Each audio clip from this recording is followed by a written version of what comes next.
Pierre-Julien Aymar, c'est un prêtre du diocèse de Grenoble qui est né en 1811 à la Mure d'Isère. Toute sa vie, il a eu pour objectif de servir le Christ, Jésus hostie, Jésus Eucharistie. Il a entendu un appel à vivre une vie de donation au Seigneur qui s'est précisé petit à petit, surtout autour du thème de l'Eucharistie, du Saint-Sacrement, qui est devenu pour lui comme une passion, la passion de sa vie, qui a pris toute son existence. Il peut être un guide pour faire découvrir ce grand trésor que le Seigneur nous a laissé.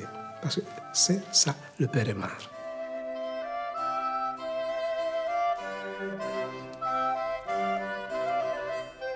La Mure se situe entre Grenoble et Gap.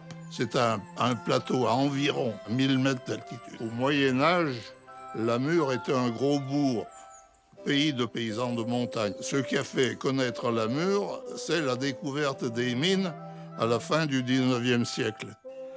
Et alors, l'importance de la Mure est venue de l'extraction du charbon, et un charbon bien particulier, car il est pur, c'est l'anthracite. Et c'est ce qui a mené le développement de tout le plateau et les environs. Père Aymar est né le 4 février 1811, ici à la Mure.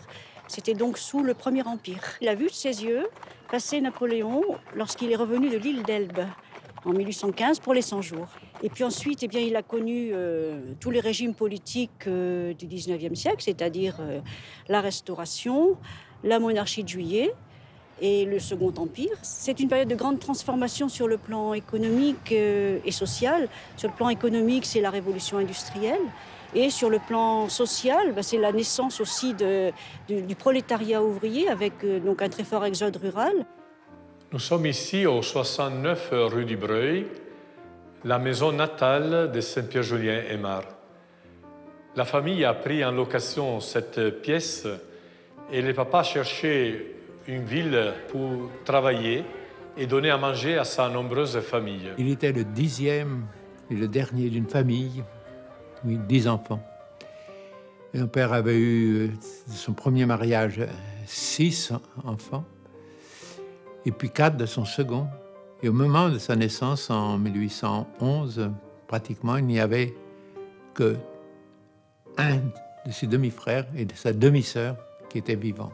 Antoine et Marianne du premier mariage seront son parrain et sa marraine, mais lui, il connaîtra uniquement Marianne. Annette Bernard, qui après sera appelée familièrement Nanette, ils l'ont adoptée, mais pour Pierre-Julien Aymar seront toujours 2 sœurs.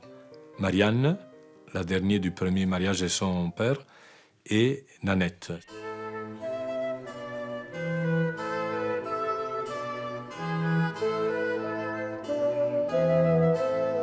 Qui sera baptisé le lendemain de sa naissance.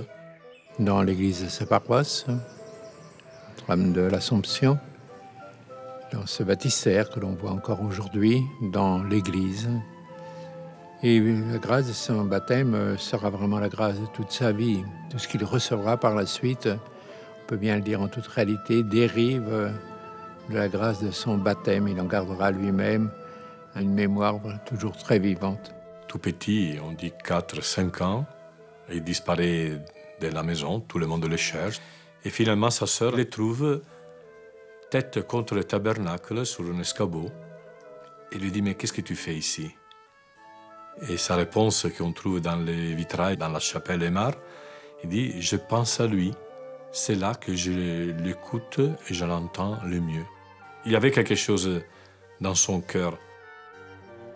Il y avait comme une relation d'amitié qui s'était créée entre lui et le Christ présent dans les Saints-Sacrements, dans le tabernacle. Son désir d'être prêtre, il l'a manifesté d'une façon très claire au moment de sa première communion, le 16 mars 1823.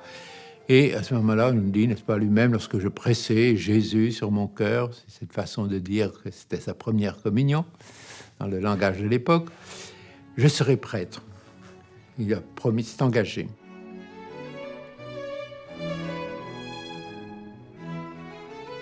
Et ce désir a été renforcé lorsqu'il a fait un pèlerinage enfant aussi à Notre-Dame-du-Lot. 70 km aller et 70 km retour, pour aller se confier à la Vierge Marie, qui est devenue sa compagne de voyage. C'est là, au lot, qu'il découvre Marie, et il a appris, il dit, à aimer Marie. Et en effet, c'est encore à Marie qu'il se confie les jours qu'il apprend le décès de sa maman. À partir d'aujourd'hui, vous serez ma maman. La Vierge Marie, pour Pierre Julien, c'est une personne que l'on peut approcher, toucher physiquement. Et il la prendra donc pour mère. Et chaque fois qu'il a des soucis, des interrogations, des incompréhensions, des peines, mais des joies aussi, il va au lot. Il va rendre grâce, il va remercier. Et il est toujours ému, je trouve, en la présence de la Vierge Marie. Et c'est vraiment une vraie proximité, c'est vraiment une mère pour lui. Il va alors rencontrer un père oblat, c'est les Oblats de Marie Immaculée qui avait le pèlerinage à ce moment-là. Et il va se confier à lui. Et puis alors lui, le père, à ce moment va lui dire d'une façon très claire, à ce moment-là, mon ami, il te faut te préparer à devenir prêtre. Et puis, désormais, tu communieras tous les dimanches. Ce qui était exceptionnel à l'époque, on communiait qu'aux grandes fêtes. Et il revient à la Mure avec cette confirmation de sa vocation de futur prêtre. Julien, le papa d'Aymar, retire son fils de l'école pour le faire travailler à son pressoir d'huile. Mais Pierre-Julien Aymar connaît l'importance d'aller à l'école, apprendre surtout le latin, ce que lui a dit le père Touche en autant du lot. Commence à étudier le latin. Donc avec un petit peu d'argent qu'il avait des poches, il achète un grammaire de latin et commence à étudier le latin. Mais le climat religieux était encore marqué fortement par le jansénisme. Un courant qui avait inspiré la crainte de Dieu, la peur de Dieu, le châtiment de la part de Dieu, Dieu qui punissait si on ne respectait pas certaines règles, certaines lois. Et les premières périodes de la vie du Père Aymar a été marquée par ces courants religieux. On dit qu'il montait à pieds nus dans la neige pour se préparer à sa première communion, qu'il multipliait les pénitences. Donc cette première période de sa vie a été marquée par le désir d'être prêtre, mais aussi par ce climat austère, rigide. Nous sommes sur les collines calvaires. Trois croix, c'est symbolique des collines sur lesquelles Jésus a été crucifié. Et pour certains individus, comme le père Aymar, il faisait de temps en temps le chemin de croix en venant ici. Sa maison natale était tout proche d'ici. Et une fois, il a même fait ce chemin de croix en nu-pieds, en plein hiver. Donc, il avait cet esprit de pénitence, il faisait les mortifications, la méditation, la réflexion sur la souffrance de Christ portait beaucoup de choses chez lui. Il l'aidait de vivre son spiritualité de pénitence. Il est quelqu'un qui a cheminé à partir d'ici. Oui, son image de Dieu, c'était une image de Dieu qui punit. Mais vers la fin de sa vie, il a trouvé que Dieu est un Dieu d'amour. Après, il y aura un missionnaire qui passera, le père Guibert, qui viendra archevêque de Paris par la suite, qui va le rencontrer, puis qui va lui dire, à ce moment, à l'occasion d'une mission, en 1828, de devenir, à ce moment-là, de oblat de Marie Immaculée à Marseille, que la congrégation l'accueillerait volontiers pour ses études. Ce prêtre va trouver M.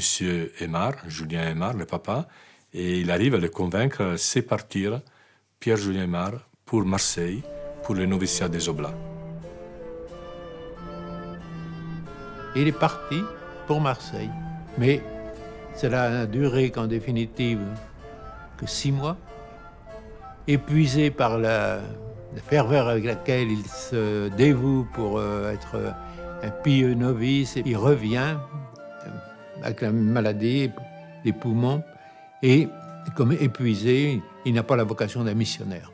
Il n'aura pas la santé pour partir en mission comme les oblats doivent le faire à ce moment-là. Sa santé a toujours été fragile, donc il a souffert Et il était déficient respiratoire, il avait des migraines qui le faisaient atrocement souffrir, qui le clouaient au lit. Et toute sa vie, enfin, il a été plus que souffreteux. À la mort de son père, qui survient au mois de mars 1831, il pourra entrer au Grand Séminaire de Grenoble.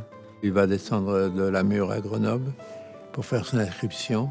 Et c'est alors qu'il rencontre Monseigneur de Masneau, qu'il a connu, bien sûr, comme novice à Marseille. Et il l'accompagne au Grand Séminaire devant le supérieur et lui donne son témoignage. Et sur le champ, bien sûr, Pierre Julien est reçu.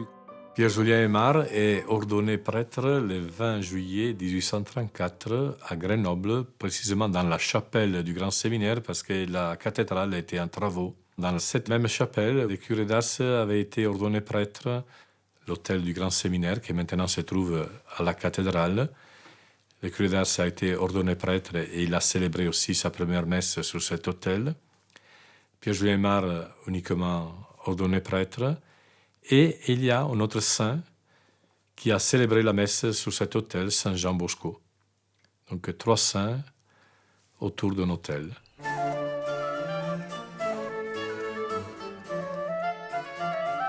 Il a célébré sa première messe à Notre-Dame-de-Lauzier, un sanctuaire qui se trouve dans le diocèse de Grenoble.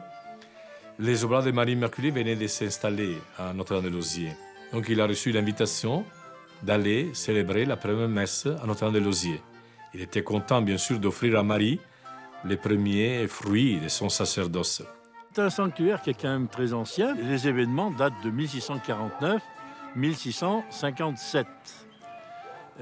Ces événements mettent en jeu un personnage qui a coupé ses branches d'osier qui s'est mis à saigner. Et on s'est rendu compte que le jour où ce brave homme a coupé des branches de l'osier coïncidait avec le 25 mars, autrement dit une fête mariale. À la suite de cela, les gens ont commencé à venir en pèlerinage. Il y a eu des pèlerinages importants. 8 ans plus tard, on a toujours affaire à notre même personnage.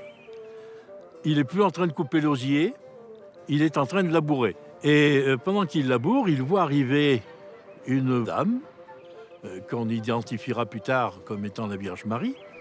Alors de là, bien sûr, le pèlerinage va prendre une nouvelle ampleur. Après la Révolution, après l'épisode de l'Empire, il y a ce qu'on appelle la Restauration au niveau politique, mais aussi au niveau religieux, avec de nouvelles congrégations, dont les fameuses Oblates de Marie Immaculée, qui vont prendre en charge ce sanctuaire, qui vont lui donner un nouveau souffle, avec de nouvelles constructions aussi, telles que la basilique qui sera construite dans les années 1860-70. Au mois d'octobre, son évêque le désigne précisément comme vicaire à Chattes, dans la vallée de l'Isère, dans le doyenné de Saint-Marcellin, une paroisse rurale de plus de 2200 habitants, et un curé, donc l'abbé Buisson, un homme excellent qui est très heureux d'accueillir un jeune prêtre dans sa paroisse. C'est une bonne paroisse qui est assez fervente.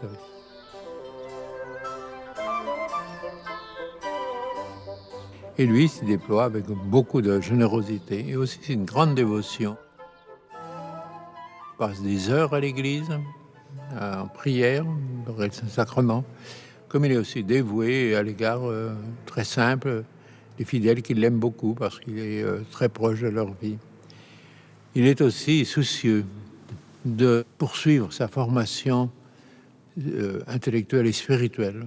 Et c'est là où il dit qu'un prêtre qui ne lit pas chaque jour la Sainte Écriture a comme perdu sa journée.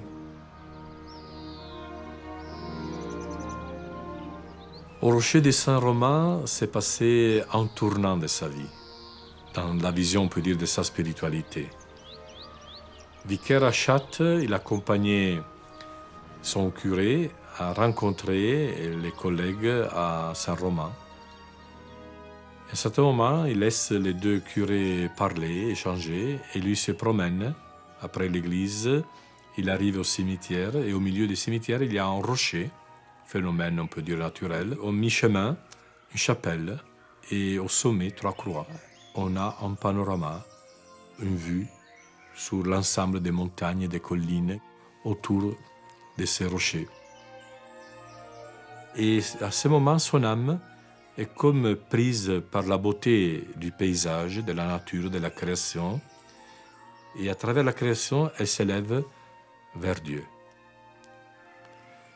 Et on a tout un ensemble de lettres, année après année, où Pierre-Julien Aymar rappelle cette expérience. Il parle de son rocher mystique, où l'âme va plus près de Dieu. Et il arrive à goûter Dieu, à se perdre dans l'harmonie du cœur de Dieu. Cette expérience a été marquée par une rencontre profonde avec l'amour de Dieu, révélé tout d'abord dans la création, dans la beauté de la création. L'âme est tellement prise par cet amour qu'il s'exclame et dit « Qu'est-ce que je peux faire pour vous, mon Dieu ?» Et donc, il utilise cette image, c'est comme la flamme qui sort du foyer et qui s'élève et qui se donne. Il était marqué par le jansénisme, par l'aspect douloriste, volontariste. Là, c'est l'amour de Dieu qui devient premier. À l'occasion de sa canonisation et du premier centenaire de sa mort, le père lauréat Saint-Pierre, un confrère de notre congrégation, a alerté la mairie, fait comprendre l'importance de cette chapelle qui a été rénovée et restaurée. Il a suggéré la création de 3 vitraux. Le premier représente le Père Aymar en train de célébrer l'Eucharistie. En haut, en latin, nous avons la doxologie finale de la prière eucharistique, par lui, avec lui, en lui. Et en bas, une phrase tirée d'une lettre du Père Aymar qui parle de l'expérience vécue ici, son rocher et sa chapelle. En deuxième vitrail, il représente l'abbé Sema. L'abbé Sema a été curé ici à Saint-Romain. Il a connu le Père Aymar et il est considéré le premier historien. En 1869, il écrit une biographie concernant le Père Aymar. Ici, nous avons Nathalie Jordan et sa fille Mathilde. C'est Nathalie Jordan qui a été au centre de l'expérience vécue par le Père Aymar ici. C'est à elle que le Père Aymar révèle ce qu'il a vécu. Et c'est elle aussi qui a essayé de garder l'esprit et la pensée du Père Aymar dans son intégralité. Elle lui a demandé d'être son directeur spirituel et lui, il l'appelait sa bonne sœur dauphinoise. Et donc, elle habitait l'hiver à Lyon et elle avait l'été une propriété à Calais, tout près de Saint-Romain. Dans un premier temps, entre un homme et une femme, il y a peut-être un désir, et puis qu'il faut quand même qu'on maîtrise un petit peu. Lui, il est prêtre, elle, c'est une femme mariée. Donc là-dessus, je pense qu'ils vont pouvoir grandir à partir de ça, parce que chacun va respecter le statut de l'autre. Spirituellement, ils ont grandi ensemble. À partir du moment où il devient son directeur spirituel, elle va lui dire bon ben ok, moi je veux bien attendre un certain nombre de règles de vie de votre part, mais attendez de moi aussi que je réponde, et puis que je réponde peut-être un peu fermement. Alors, à partir du moment où les choses sont posées comme ça, en vérité, j'allais dire, oui, on peut grandir, on peut s'ouvrir à autre chose. Après 3 ans qu'il était vicaire à Châtes, l'évêque lui confie la paroisse de Monténard. Monténard se trouve plus ou moins à 15 km de Namur, faisait partie à l'époque du même doyenné. La paroisse n'avait plus de curé depuis la Révolution française. Donc c'est tout à remettre en route. Les sœurs quittent Namur pour venir ici l'aider et donc il entretient la maison paroissiale. Et il collabore dans cet esprit d'accueil des gens. Nous avons ici ce qui reste de l'église paroissiale. L'église a été détruite en partie, reste le chœur. On garde un char pour les processions de la Vierge Marie, acheté par le Père Aymar, un autel qui appartenait à l'église, et des vitraux qui ont été placés en rappel du Père Aymar, de lui, de sa vocation eucharistique et de son chemin, toujours en chemin. Selon le témoignage que nous avons, le Père Aymar ici à Monténard continue son style qu'il avait à Châtes, une attention à la catéchèse, l'attention aux pauvres et l'attention aux malades. Les gens reprennent ferveur, fréquenter l'église, ils trouvent bien ce curé proche des gens, proche à l'écoute, qui les accueille le soir au retour des champs pour demander comment ça va, si tout se passe bien, la récolte, etc. Sauf qu'un jour, passe par Monténard le père Touche, l'oblat rencontré à Olo et qu'il avait orienté pour le sacerdoce. Et le père Touche lui parle d'une nouvelle congrégation qui vient de naître, qui s'occupe des missions en Océanie et s'appelle les Maristes.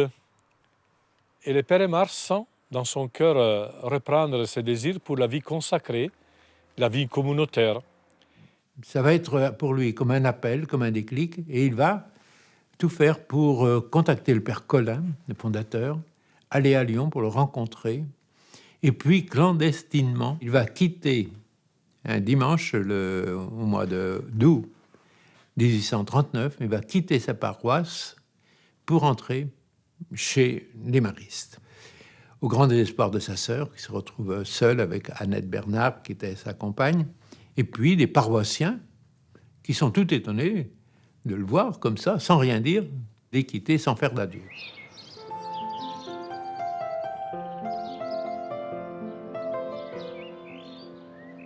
Nous sommes ici à Puy-Lata, la maison mère des Maristes du temps du père Aymar.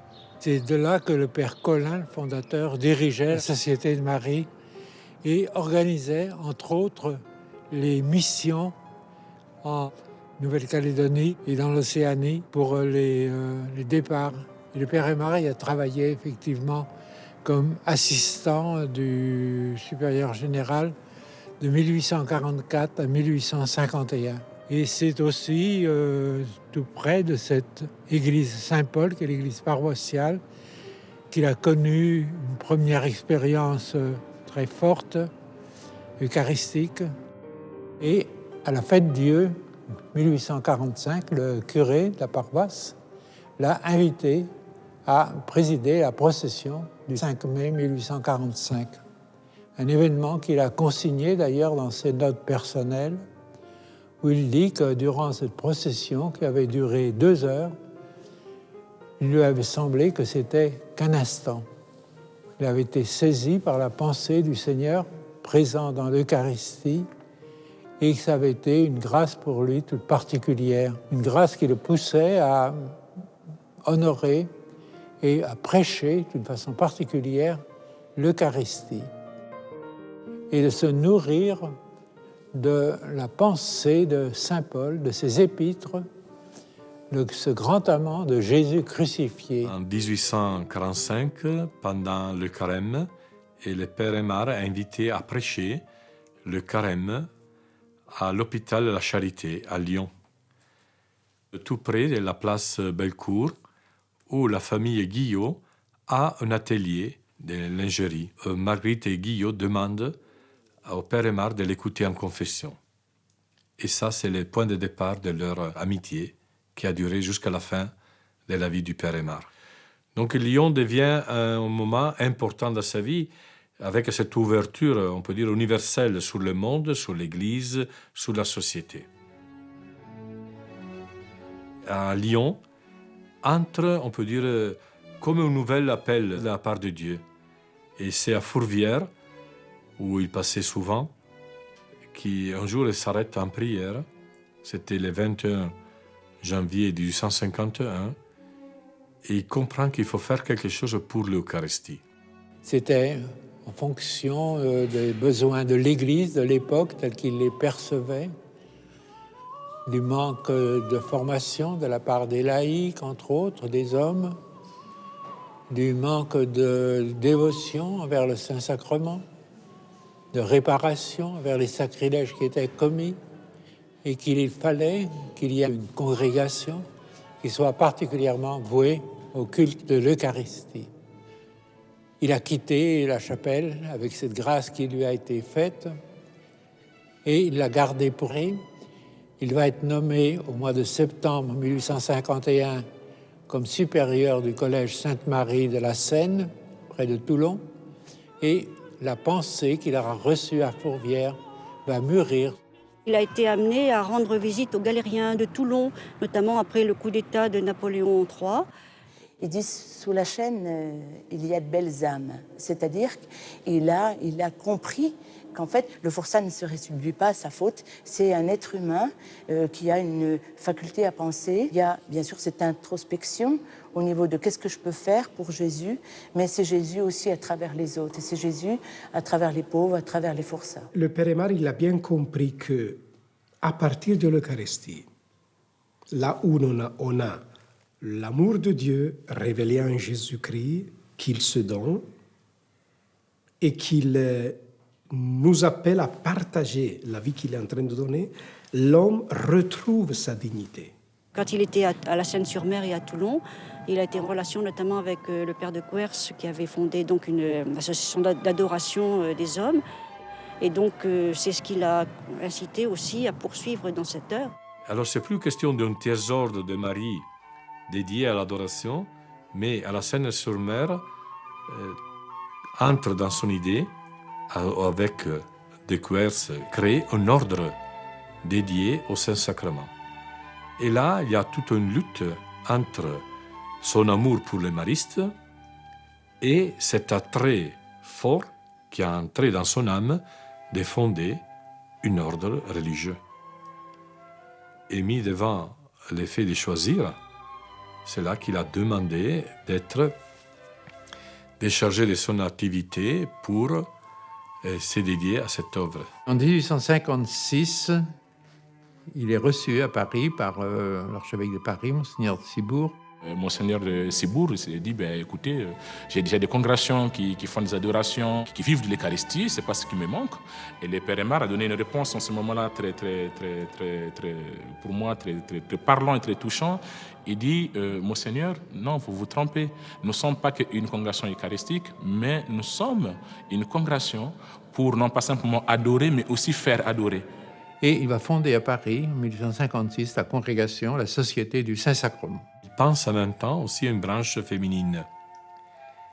Il y a des femmes de Toulon qui sont arrivées à Paris pour fonder la branche féminine. Mais le Père Aymar ne trouve pas dans ce groupe de femmes quelqu'un qui corresponde à son idée. Et plus tard, il appelle Marguerite Guillot à le rejoindre à Paris pour donner vie, commencer la branche féminine.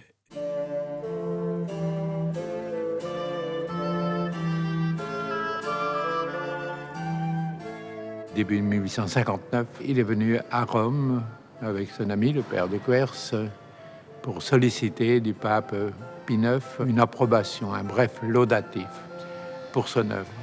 Il vient ici au séminaire français qui avait été fondé quelques années auparavant, en 1853. Il obtient ce qu'il désire et rapidement, la veille de l'Épiphanie, le 5 janvier, il y a un bref signé de Pie IX qui l'encourage précisément dans son œuvre. Nous sommes ici dans l'église Saint-Claude des Bourguignons, confiée au Père du Saint-Sacrement depuis 1886. Elle est au cœur de la cité, comme un oasis de paix, de tranquillité, de silence et d'adoration. À l'entrée, il y a la reproduction de Notre-Dame du Très Saint-Sacrement, un tableau de Francisi qui représente précisément les relations entre l'Eucharistie et la Vierge Marie. En avançant vers le chœur, nous sommes frappés par cette manteau royal monumental qui a été la forme d'exposition pendant bien des années dans la congrégation, mais qui n'est plus utilisée maintenant. Sur la droite, un autel avec une châsse qui contient les restes de Saint-Pierre Julien Aymar, entre autres, dont le chef, la tête, qui a été rapporté au moment de la béatification de Paris à Rome. Père Aymar, au mois de mai 1863, a fait une retraite d'une semaine dans cette maison sur le Celius, au couvent des Pères Passionistes, avec leur magnifique jardin, situé sur un site exceptionnel, au sommet des collines de Rome, domine le Colisée. Il évoque à ce moment-là, comme un point dans sa vie, il a construit, pourrait-on dire, au niveau canonique et pratique et dans ses grandes lignes, la congrégation. Et comme il dit, maintenant, le plus difficile, eh bien, c'est sa sainteté, c'est de lui qu'il va s'agir. Et il achève précisément sa retraite le jour ou le lendemain exactement de la Pentecôte, avec ce souci de se laisser guider davantage par l'Esprit Saint. Dans la congrégation, s'est fait jour une idée de demander l'autorisation à Rome d'ouvrir une communauté à Jérusalem. Et si c'est possible, dans les lieux propres, là où Jésus avait institué l'Eucharistie, donc ce qu'on appelle le Cénacle. Il comprend qu'à Rome, les affaires avancent très lentement. Il décide de quitter le séminaire français pour aller chez les Rédemptoristes à Villa Caserta, près de Sainte-Marie-Majeure. Il va se consacrer à cet approfondissement de sa vie personnelle. Et il découvre que Dieu l'appelle à un autre cénacle, le cénacle intérieur. Cette découverte d'un cénacle intérieur le conduit pas à faire, et c'est le 21 mars, ce qu'il appelle le vœu de la personnalité. Grâce à l'effet de l'Eucharistie qui nous transforme, il demande à Jésus de prendre la conduction de sa vie. Il dit au Seigneur, c'est toi qui dois conduire. C'est plus moi, en citant Saint Paul, qui vit, mais c'est le Christ qui vit en moi. Ton cœur sera le spectacle de mon cœur. Tes pensées seront mes pensées. Ton âme, mon âme. Donc il demande au Christ vraiment de vivre en lui et lui laisse la place. Il sortira de cette retraite, on peut dire transformé. Donc, au point de vue pratique, une faillite. La réponse de Rome sera non. On laisse les choses telles qu'elles sont. On ne touche rien à Jérusalem. Donc, un échec, mais avec une grande richesse intérieure qu'il a découvert, d'être cette demeure de Dieu, ce cénacle de Dieu. Et sa vie, pour nous, c'est comme à ce moment-là comme un sommet de son itinéraire spirituel. Le Père Aymar, à la suite de son cheminement et de son discernement, il nous a aidés à découvrir la spiritualité de l'Église, qui est une spiritualité eucharistique, c'est-à-dire une vie chrétienne, une vision de la vie et du monde à partir du mystère qui est au cœur de l'Église. En 1859, il y a la première fondation après Paris, à Marseille, appelée par de Mazenot, qui est le fondateur des Oblats. Et à cette occasion de la fondation à Marseille, il y a aussi la naissance de la branche laïcale liée à la congrégation que le Père Aymar appelait les agrégés. Ils ne voyaient pas la congrégation du Saint-Sacrement sans la collaboration avec les laïcs. Ça, c'est quelque chose aussi de très spécial chez le Père Aymar. À son époque, il faut l'avouer, travailler avec les laïcs, ce n'était pas facile. D'ailleurs, quand on lit des courriers du Père Aymar, beaucoup, c'est des femmes. Donc, à l'époque, il fallait fuir. Donc, les femmes, presque, il fallait s'en éloigner. Mais le Père Aymar a compris qu'ils ont quelque chose, une démarche spirituelle en eux. Le projet de vie des laïcs agrégés, c'est de faire connaître cette spiritualité en s'engageant, soit dans des activités d'église comme la liturgie ou autre, ou alors dans le domaine social, dans le domaine, donc autrement dit qu'on soit des porte-paroles.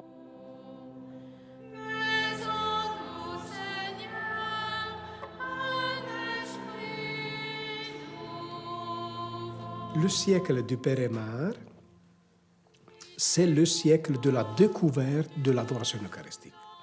Donc le Père Aymar, il comprend que l'exposition, ça peut devenir aussi la façon de l'évangélisation.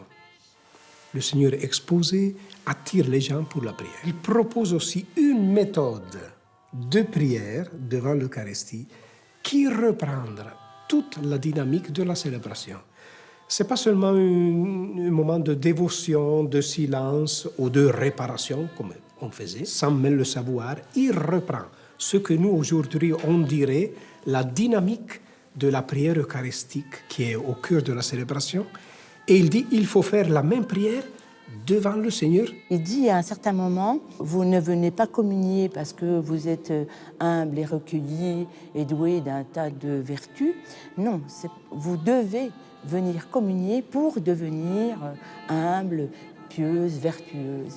Donc ça, c'est aussi un aspect très très fort parce qu'il nous aide dans notre vie de tous les jours, enfin au quotidien. On n'est pas parfait, mais tous ces petits défauts qu'on peut avoir, c'est de se dire, si on intériorise Jésus, il est capable de nous dire, voilà, tu es colérique, de cette façon-là, tu peux devenir quelqu'un de moins colérique.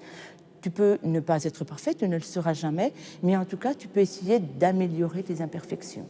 Ça, c'est un aspect aussi assez fort de la spiritualité de Saint-Pierre Julien Aymar. Aujourd'hui, on peut parler d'une spiritualité aymardienne. Une spiritualité qui a comme centre, bien sûr, le sacrement de l'Eucharistie. Mais l'Eucharistie ne peut pas se limiter à un aspect du culte, mais il y a aussi l'aspect d'un apostolat autour de l'Eucharistie. Lui utilisait une image, le foyer et la flamme.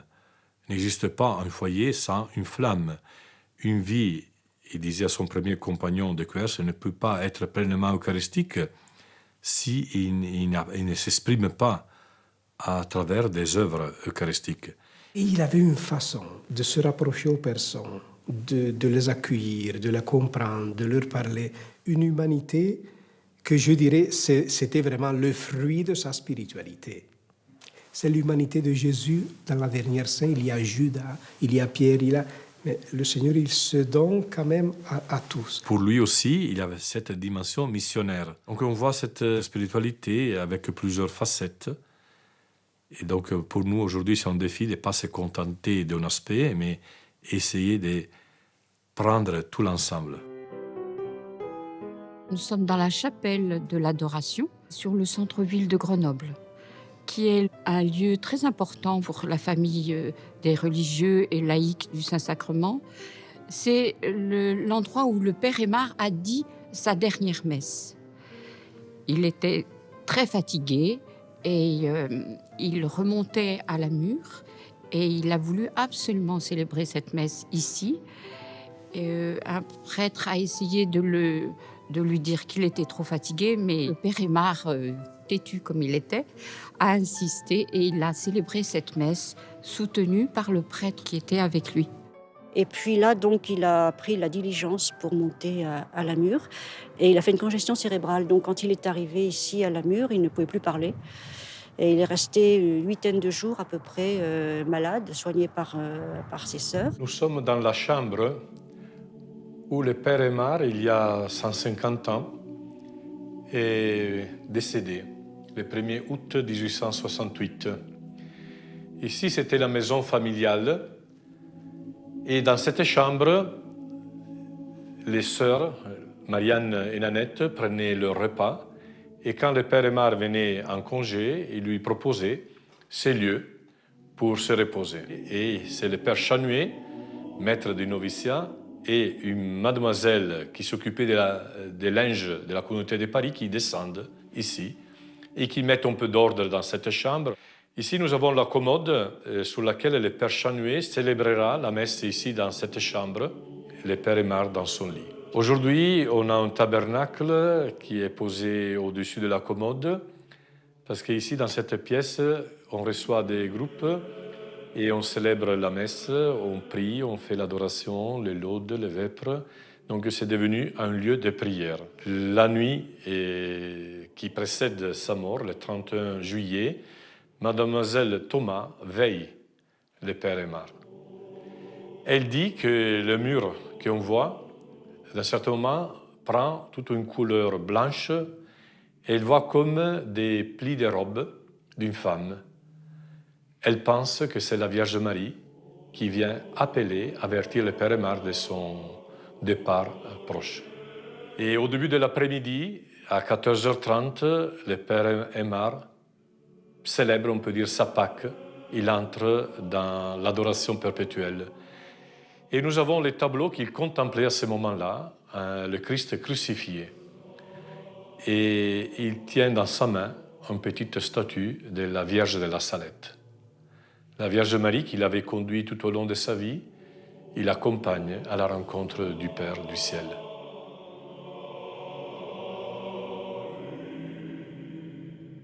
Auguste Rodin, encore jeune, il entre dans une crise mystique et pense avoir la vocation à la vie religieuse. La famille connaît le Père Aymar, donc il présente Auguste au Père Aymar. Le Père Aymar comprend vite qu'Auguste n'est pas fait pour la vie religieuse et lui permet de continuer son œuvre, son art, dans un petit coin du couvent. Et pendant cette période, Auguste prend le temps de sculpter le buste du Père Aymar. Ce sera sa deuxième œuvre. Cette œuvre d'Auguste Rodin n'a pas été bien accueillie et appréciée dans la congrégation. Ce plâtre terminera dans un grenier et ce sera les années 1920 qu'un religieux va le récupérer.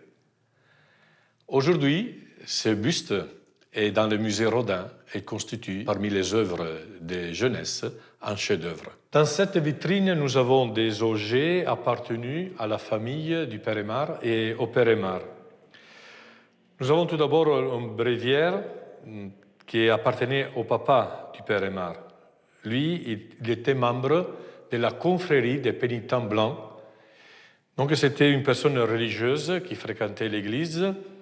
Et si, en premier temps, il s'est opposé à la vocation du Père Aymar qui voulait être prêtre, ce n'était pas parce qu'il était contre la religion. Nous avons un petit évangile de Saint Jean en latin qui appartenait au Père Aymar et qu'il portait toujours dans son cœur.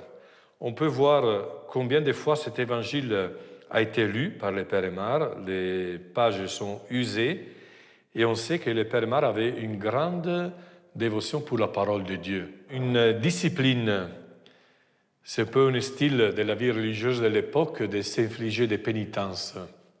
Cette discipline a été retrouvée dans son sac de voyage toujours quand il est arrivé ici. Et on a un chapelet, les manipules qui faisaient partie d'un complet des célébrations eucharistiques. À son époque, il pendait de la main gauche du prêtre. Ses lunettes, sa plume, son couteau, ses ciseaux, une tasse de café et une formule d'exorcisme qui nous fait connaître son type d'écriture. Il avait une écriture très ronde. Nous avons ici 3 tombes. La première, c'est celle du Père Aymar. La deuxième, c'est de sa sœur, Marianne. Et la troisième, de la sœur adoptive, Annette Bernard. Saint-Pierre Jolien Aymar décède le 1er août 1868. Ses funérailles ont été célébrées le lendemain. Il a été enterré ici. À l'occasion des célébrations pour le mois de son décès, on construit, nos confrères, ces petits monuments qui représentent un peu le résumé de sa vie. On a le stançoir, bien sûr, un prie-Dieu qui rappelle aussi son amour pour la prière devant le Saint-Sacrement. Et nous avons l'étole, symbole du sacerdoce, et un livre ouvert. Et dans ce livre ouvert, nous trouvons ces mots « Aimons Jésus qui nous aime tant dans son divin sacrement ». C'est son message qu'il nous laisse. À la mort de sa sœur Marianne, qui pouvait revendiquer des droits des saints, finalement, les religieux obtiennent l'autorisation d'enlever les corps et de les transporter à Paris. Mais cela n'a pas été sans douleur et sans souffrance pour les gens de Namur qui ont vu perdre leur sang.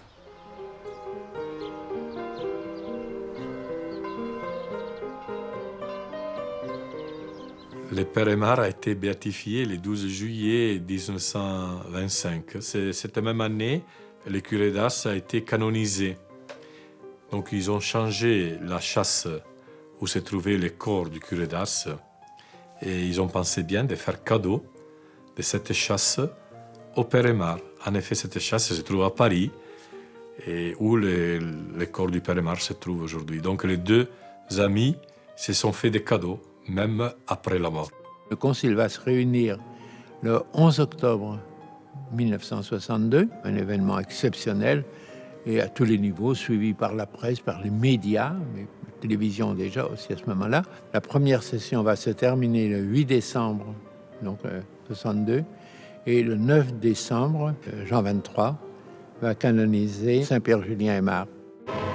La place Saint-Pierre accueille les fidèles qui arrivent de toutes les parties du monde pour assister à la canonisation du Saint de l'Eucharistie.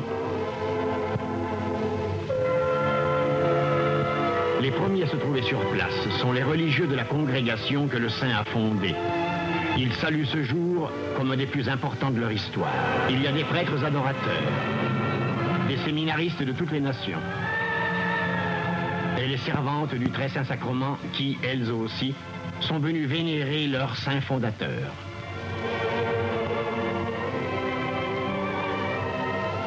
Plus d'1 millier d'évêques ont retardé leur départ à la fin de la première session du Concile pour pouvoir assister à cette solennelle célébration.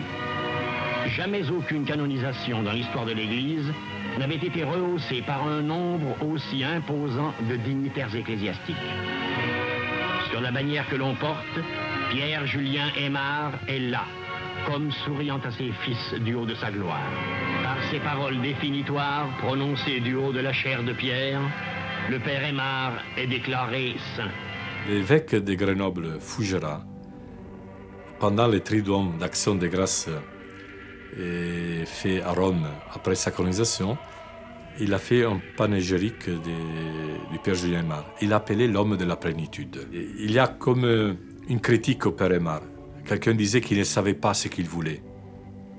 Et Fougerat dit non, il ne voulait pas séparer ce que Dieu avait uni, l'Eucharistie des contemplatifs et l'Eucharistie des missionnaires. Il voulait que cette alliance entre ces deux visages de l'Eucharistie soit célébrée. C'est vrai que parfois, cette vision d'Aymar, homme de la plénitude, est un peu déchirant pour nous, qu'on voudrait peut-être avoir les choses plus précises. Où. Et lui voulait et. Donc c'est un défi pour nous aujourd'hui. On est en fait semi-contemplatif. Donc on a un aspect contemplatif parce que notre première mission de la Congrégation du Saint-Sacrement, c'est la mission de la prière. Voilà. Et ensuite, cette prière qui ne nous renferme pas, parce que notre règle de vie, on dit bien, une communauté ne vit pas pour elle-même. Ça n'a pas de sens. Et donc, la sens, c'est qu'on s'ouvre avec la société, dans le vécu, dans la réalité. Et en fait, cette Eucharistie qui est célébrée prend sens dans la vie. C'est un peu la famille qui vit la spiritualité de Jean, l'évangéliste, qui a posé sa tête sur le cœur du Seigneur pendant la dernière Sainte, c'est-à-dire la famille de ceux qui veulent vivre une intimité profonde avec le Seigneur à partir de ce grand mystère, qui est le mystère de l'Eucharistie. Nous, en tant que sacramentains, à partir de Aymar, notre mission, c'est une mission de l'amour. Aujourd'hui, dans le monde, les congrégations du Père Aymar sont présentes dans tous les 5 continents. On a plus ou moins 850 religieux et 300 religieuses. On a plus ou moins 200 religieux qui sont en train de faire leur expérience dans la congrégation. Ils sont des jeunes qui font le noviciat, ils font la théologie. Et ils viennent surtout de l'Asie, de l'Afrique et de l'Amérique du Sud. La vie des congrégations, c'est comme la vie des arbres. Il y a des saisons. Il faut couper des branches qui ne donnent plus de fruits, des feuilles. Mais si les racines elles sont bonnes, il y a toujours de la nouveauté. Donc, je suis très positif sur le futur de la congrégation. Le Seigneur, il a encore besoin de nous. Nous ne sommes pas une congrégation avec une œuvre, des écoles, des hôpitaux ou une dévotion.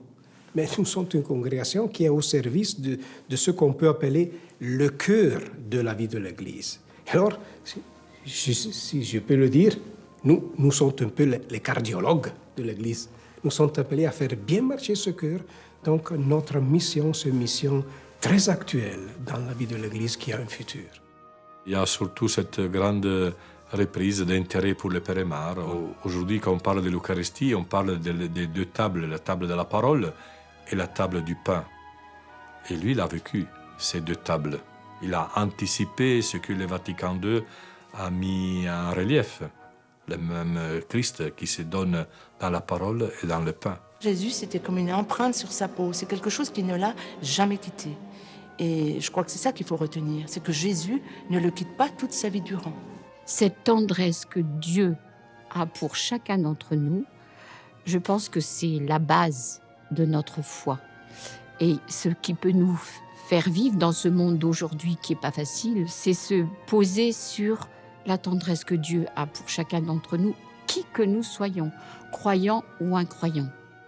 Dans l'Eucharistie, on pourrait dire que l'amour de Dieu est concentré d'une façon si grande que si nous comprenons ce don, on peut en faire vraiment la source, le sommet, la lumière, la nourriture de notre vie.